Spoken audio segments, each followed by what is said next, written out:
The residents in this small community fear the worst for the future of their homes because of flooding. They say it is because of a 4-lane highway built by the state several years ago.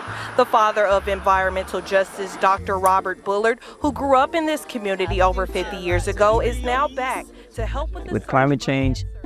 Expect within the next 30 years, the U.S. will see a 25% increase in flooding. But for black communities, we're talking 40%.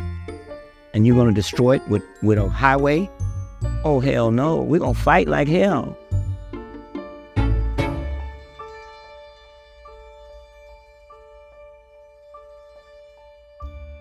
Well, Houston is a metropolis, and we are ground zero for a lot of major issues around dependency on oil and gas, the impact of climate change.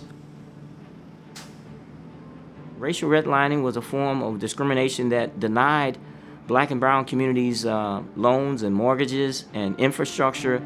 Those areas that were redlined in the 1930s are the areas that are more prone to flooding, more prone to have more pollution, more prone to have urban heat islands where it's hotter, no green space, no green canopy.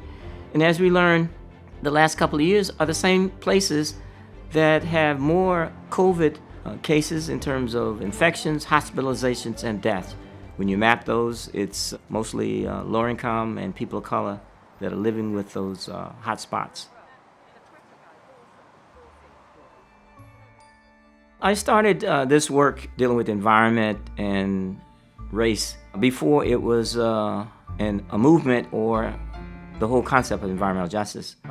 You have to understand, this was 1979.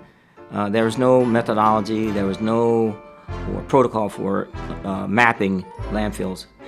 We actually went to archival records, old maps, old reports for the data, and we actually went out and got the addresses of landfills that we had found and physically stood on the site and see them. And I would tell my students, I said, Houston is flat. Anytime you see a mountain in Houston, be suspicious, landfill. And so we were able to find the landfills and incinerators or their artifacts where they were and put them on a map and color code those census tracts, locations, with magic markers. And yellow was a less than 10% minority and went all the way up to red being 50% or more. And it just so happened the vast majority of the pins, map pins, designating landfills were in the red in majority black neighborhoods. 5 out of 5 of the city-owned landfills, 6 out of 8 of the city-owned incinerators, and 3 out of 4 of the privately owned landfills in Houston were located in predominantly black neighborhoods.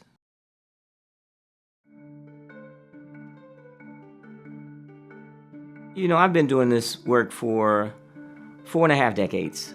These structural factors behind racism still persist. Some people just don't want to believe the data. They don't want to believe their own eyes. Dumping and Dixon was the first book on environmental justice. And I got letters, nasty letters, from publishers saying, well, the environment is neutral, it's objective.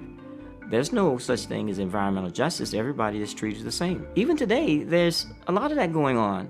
The issue of justice still remains. America is segregated and so is pollution. And so if we are to solve many of our environmental problems, we have to solve the problems of inequality and use a justice and equity lens.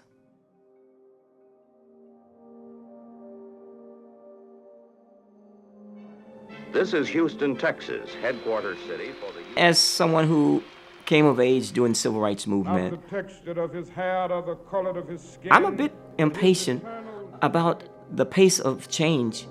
And the pace of change when you have the facts, you have data, you have information, you have the science, and somehow all of that just doesn't get into policy and action. If I seem indignant, it's because I am, because we have the answers.